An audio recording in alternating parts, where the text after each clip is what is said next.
friends, welcome back to At Laura's Table. Today we're going to work on a recipe called King Ranch Chicken. It's a comfort food casserole, perfect for your entire family. It'd be great for a get-together for your small group or a potluck. Let's get started. Okay friends, let's talk about the ingredients for our King Ranch Chicken for just a second. You will find online all kinds of recipes for King Ranch Chicken. You may already have a favorite of your own.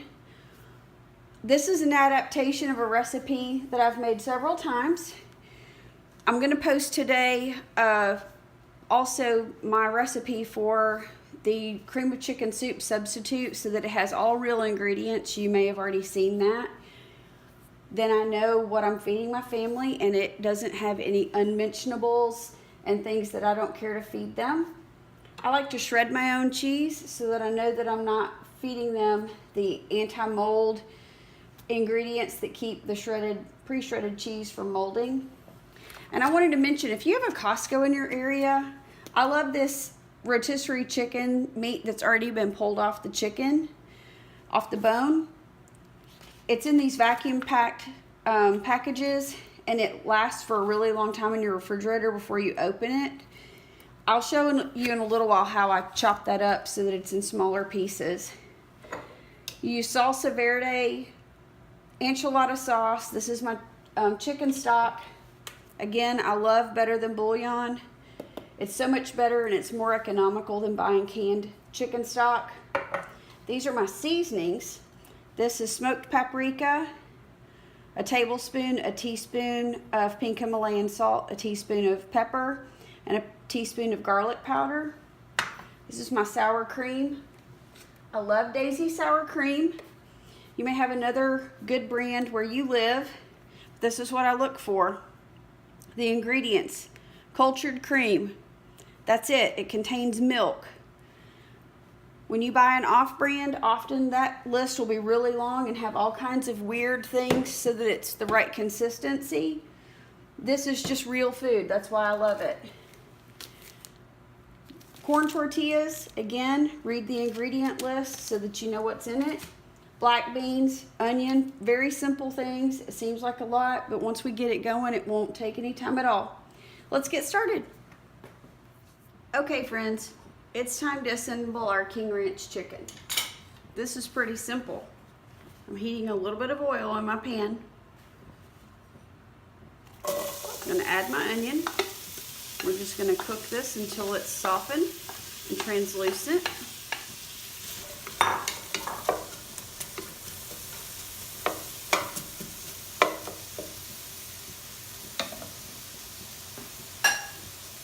What we do next, okay?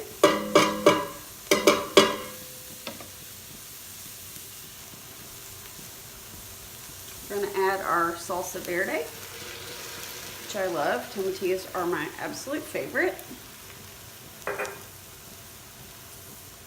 Our enchilada sauce. Be careful when you're buying that. You need to look at the labels really closely.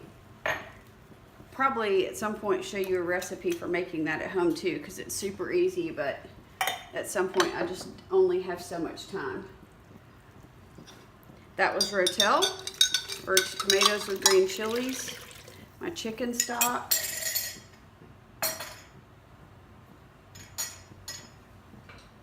Now I'm going to add sour cream. It's supposed to be a cup of sour cream.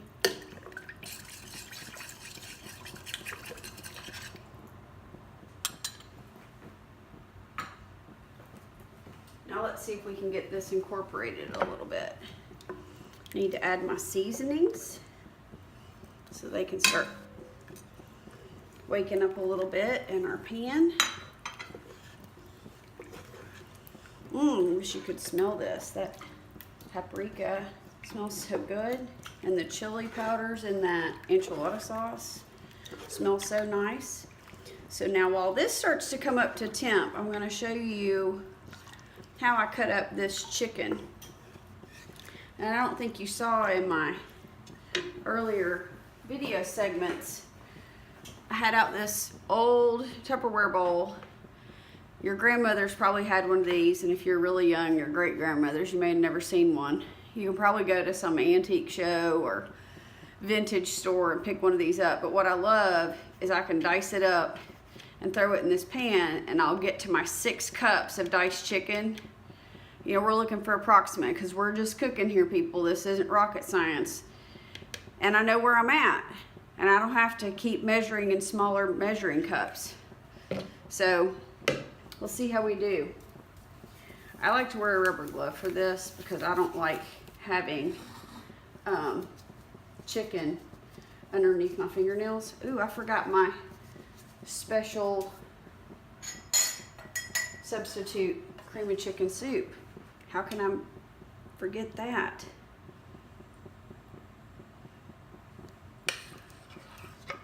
Now, I put a thin layer of milk on top so it could sit here and wait on me while I got ready to make this recipe so that it wouldn't form a skin on top. That's the trick. And since this makes the equivalent of 2 cans of soup, I'm just going to scrape out half of this. There we go.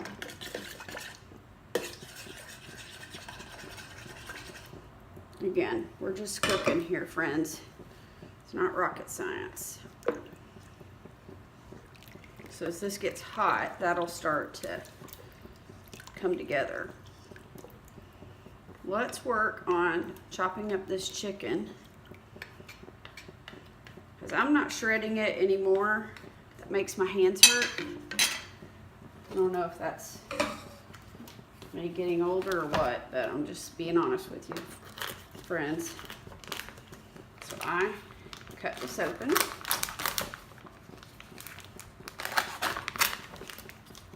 And this comes out in hunks. And you can shred it and it'll come all apart. But I just run a knife through it. And I wanted you to see what I did. And then it's in, and I can turn it and keep running a knife through it. But then I basically have shredded chicken. I'll put this in my bowl over here. But I just keep doing that until I have the amount of chicken I need. And I don't have to pull chicken off of a rotisserie chicken or several rotisserie chickens. It's already done for me. I don't have to poach chicken, which I have, and you can if you'd rather, if you don't have a Costco in your area.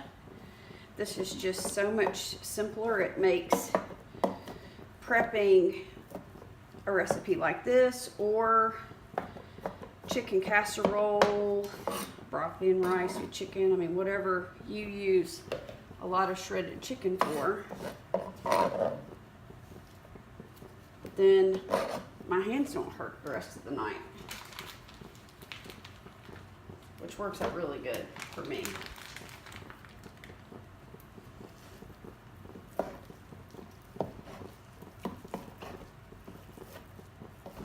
So,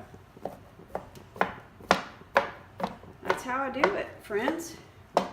Makes it so much easier, and as it cooks in this sauce, it breaks apart even more.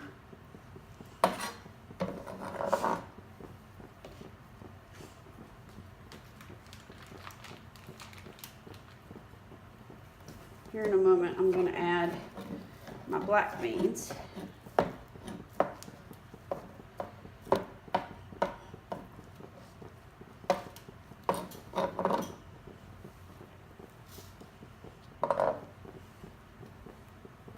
Let's see where we are on our, I think I could put some more in that.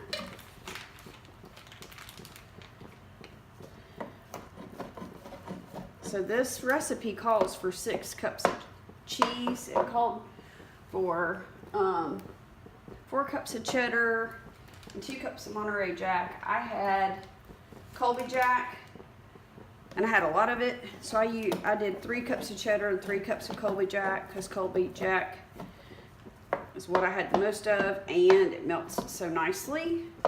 So again, use what you have in your fridge. Don't feel like you have to run to the grocery store every time you start to make something. look around the house, see what you have, use it.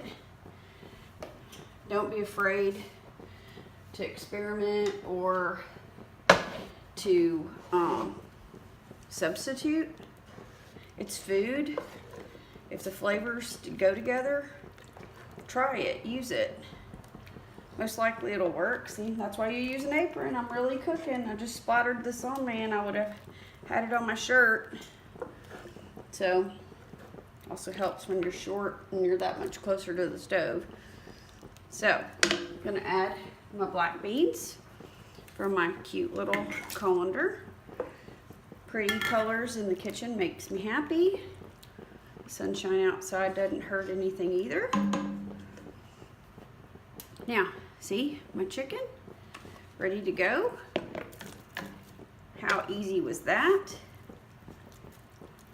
Now, as that is in there, getting happy, it's time to prep our tortillas. Let me take this glove off. So that chicken's fully cooked. So it's not like I'm cross-contaminating anything or anything like that. So let's see. I need about 20 of these tortillas.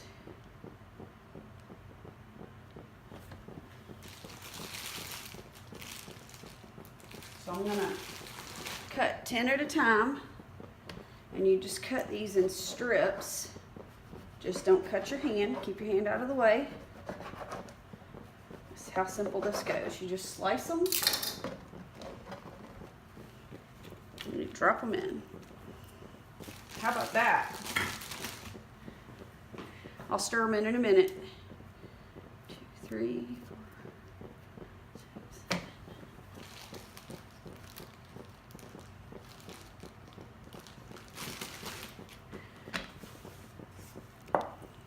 So these will start to break down as they cook in this sauce and when it gets in the oven.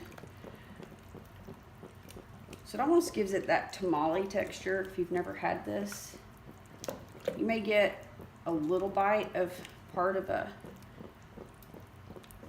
tortilla, but really they kind of break down into the casserole before it's all said and done. So you just want to stir it really good so that they're not all in a wad. That's really nice video speak for you, right? A wad. It's good when you can laugh at yourself, people. All right, that's about it, friends. I've got to add some of the cheese. We save some for the top. And let this get happy.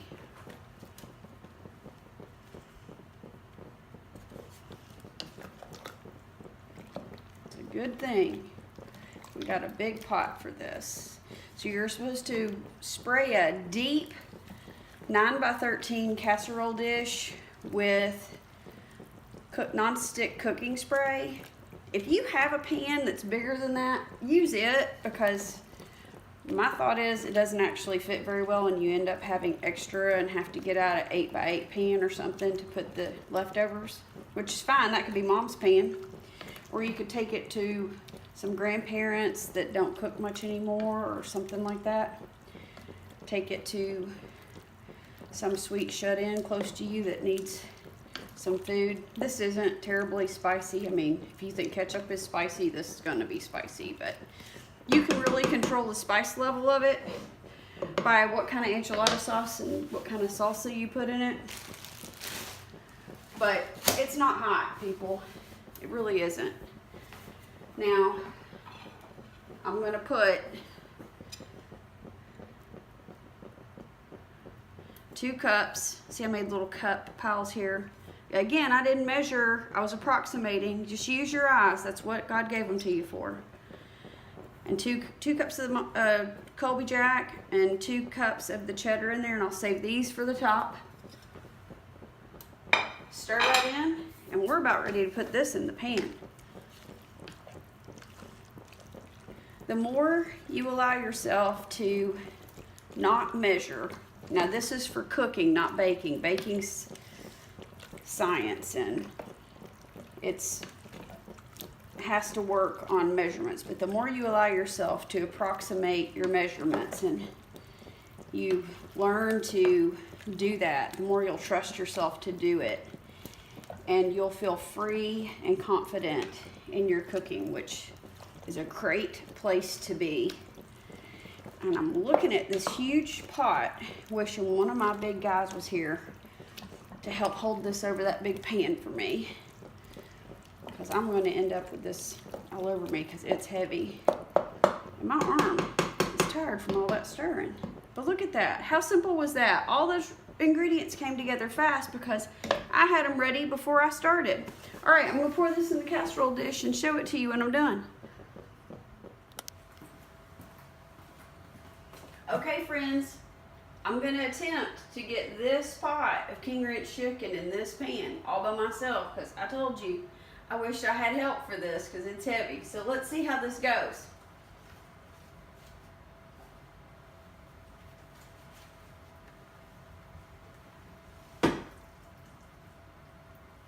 Let's see if it all fits, really, is the question. Because it makes a lot.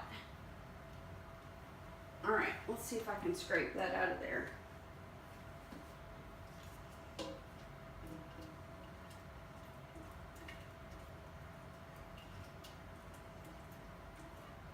I'm going to measure this pan for you guys because it is much bigger than a 9 by 13. If you have a lasagna pan that's 9 by 13, that might work. They're about 3 inches deep instead of 2.5 or 2 inches.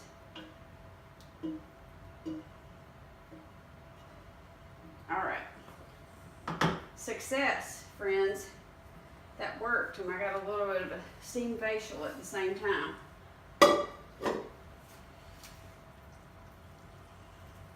Spread that out. Need to top this with cheese. There's the rest of my cheese. Another cup of cheddar. My Colby Jack. Again, approximate, because you don't have to be perfect. You just have to attempt it. Just work at it. Do your best. The rest of it will work itself out. My oven is preheated to 350 degrees. My family's going to say it needed more cheese on top, but all that cheese is inside, so I think they will be just fine. Now, I'm going to show you something.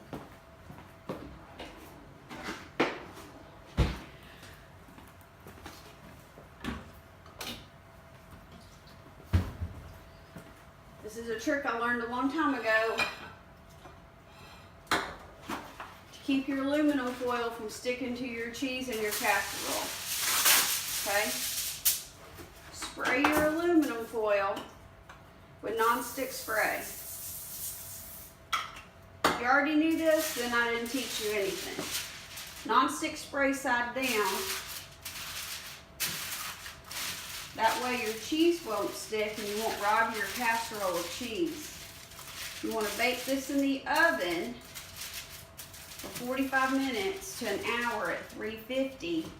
You want to take the aluminum foil off for the last 10 minutes so that your cheese can get all lovely and browned.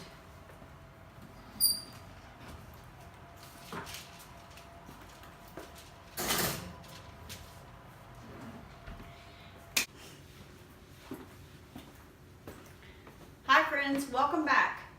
We took our casserole out, we've let it rest for 15 minutes so that it can thicken up just a little bit, and I have a guest taste tester here. Let's see what he thinks about it.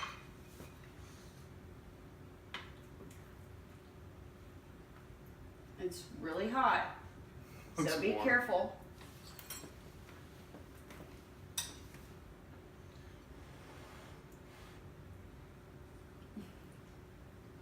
Good. Is it good? Excellent. He likes it. Thanks for joining me, friends. Now don't forget to subscribe and share this video. We'll see you again soon. Thanks.